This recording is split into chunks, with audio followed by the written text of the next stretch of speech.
આજે આપણે ગણિતની વાત કરીશું. બરાબર, બધાને ખબર જ છે કે કોન્સ્ટેબલમાં 30 માર્ક્સનું ગણિત છે.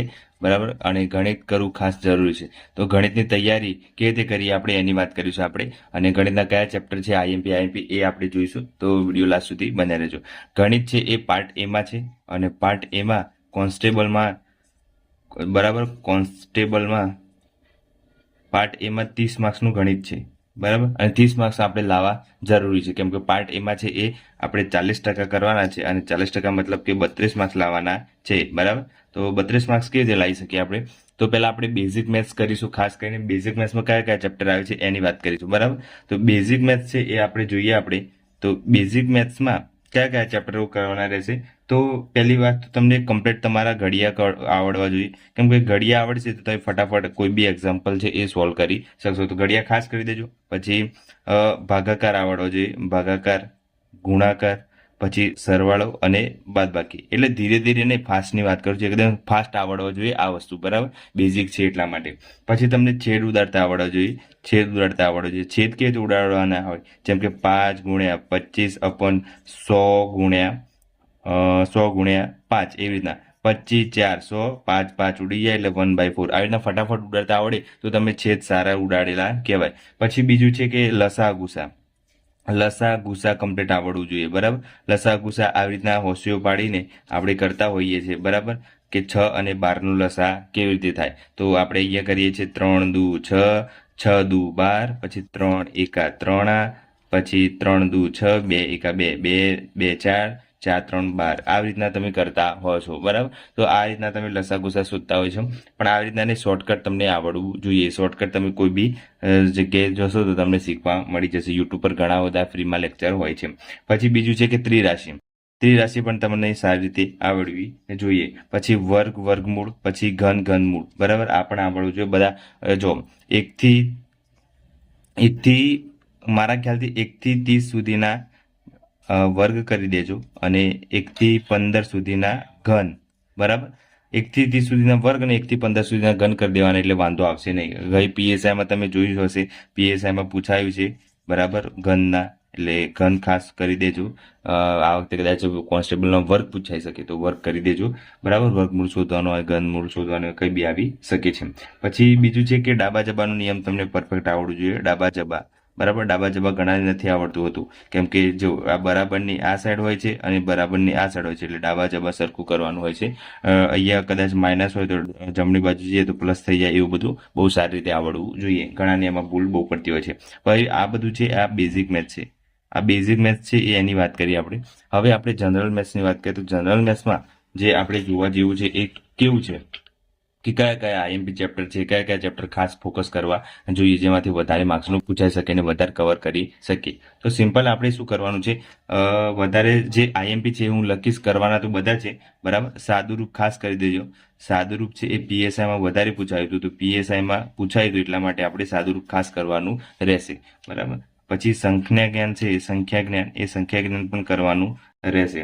પછી સરેરાશ, સરેરાશ ખાસ કરી દેજો, આઈએમપી છે. સરેરાશના પ્રશ્નો હશે અને હશે એટલું ધ્યાન રાખવાનું. પછી છે લસા ગુસા. લસા ગુસાના પણ પ્રશ્નો બહુ હશે, તો એ પણ આઈએમપી છે. જેટલું આઈએમપી કહું છું એટલા ખાસ કરી દેજો, એટલે તમારે વાંધો આવે નહીં. ગુણોત્તર અને પ્રમાણ. ગુણોત્તર અને પ્રમાણ, આ પણ આઈએમપી છે.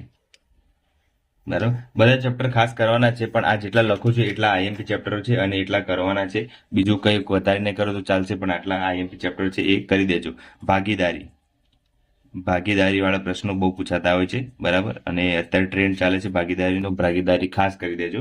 પછી છે ઉંમર આધારિત સંબંધો. બરાબર, ઉંમર આધારિત પ્રશ્નો. બરાબર, ઉંમરના બહુ પ્રશ્નો પૂછાય છે. 5 વર્ષ પછી કેટલી ઉંમર હશે, 5 વર્ષ પહેલા કેટલી ઉંમર હતી, તો હવે અત્યારે 2025માં કેટલી ઉંમર હશે, આવું બધું ખાસ પૂછાતું હોય છે ઉંમર સંબંધિતના પ્રશ્નોમાં. પછી ઘણા ખરા સમય અને કામ અને મહેતાણું. કામ અને મહેતાણું, મહેતાણું આઈએમપી છે. બરાબર, આઈએમપી છે એ પણ, એટલે એ ખાસ કરી દેજો. કામ અને મહેતાણુના પ્રશ્નો બધામાં પૂછાય છે વારંવાર.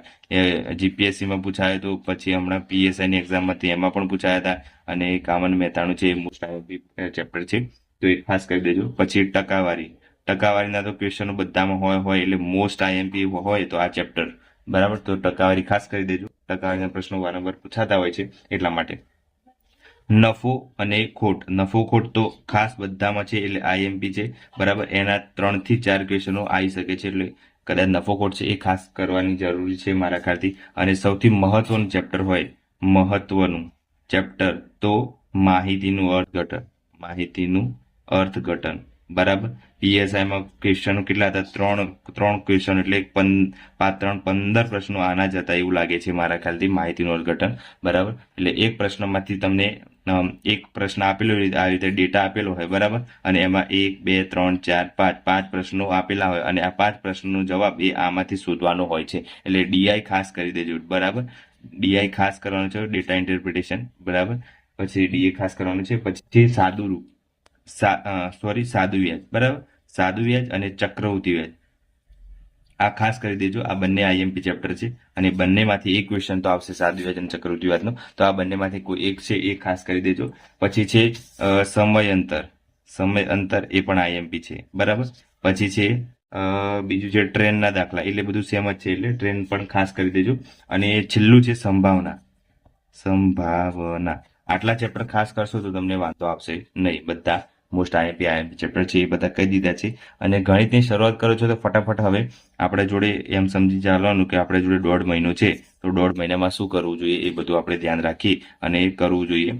તો એક વસ્તુ યાદ રાખવાનું કે આપણી જોડે હવે સમય ઓછો છે, તો આપણે ગણિત ખાસ કરી દેવાનું અને રિઝનિંગ કરી દેવાનું, ગુજરાતી કરી દેવાનું. આ પાર્ટ એનું તો ખાસ આપણે પાક્કું કરી દેવાનું. અત્યારે સમજી શકું છું કે આ બધાનું તમારું રિવિઝન ચાલતું હશે એમ વિચારીને આપણે સમજીએ, તો રિવિઝન કરવું હોય તો આટલા ચેપ્ટર છે એ ખાસ કરી દેજો, તો તમને વાંધો આવશે નહીં. એટલે દરરોજનું દરરોજ, અને એક ચેપ્ટર છે એક દિવસમાં પૂરું કરી દેવાનું, વધારે નહીં કરવાનું. પહેલું ચેપ્ટર કદાચ પહેલું ટોપિક લીધું હોય તો પહેલું અને છેલ્લું ગણવાનું, બસ આટલું જ કરવાનું. પહેલું છેલ્લું એમ ગણી ફટાફટ રિવિઝન પૂરું કરી દેવાનું. બધા જ એક્ઝામ્પલ સોલ્વ કરવા દેવાના. એકવાર તમને કોન્સેપ્ટ ખબર પડી જવું જોઈએ કે આમાં આ દાખલામાં આવી રીતે આવે છે એમ. તો આ રીતે બેઝિક અને એડવાન્સ બંને કરી શકો છો અને સારી રીતે તમે તૈયારી છે એ કરી શકો છો. અને વિડીયો ગમ્યો હોય તો લાઈક કરી દેજો, બરાબર. અને તમારા મિત્રો જેટલા પણ તૈયારી કરતા હોય એ બધાને શેર કરી દેજો અને ચેનલને છે એ સબસ્ક્રાઇબ કરી દેજો અને સપોર્ટ કરતા રહેજો. આજ માટે આટલું રાખી. જય હિન્દ, જય ભારત.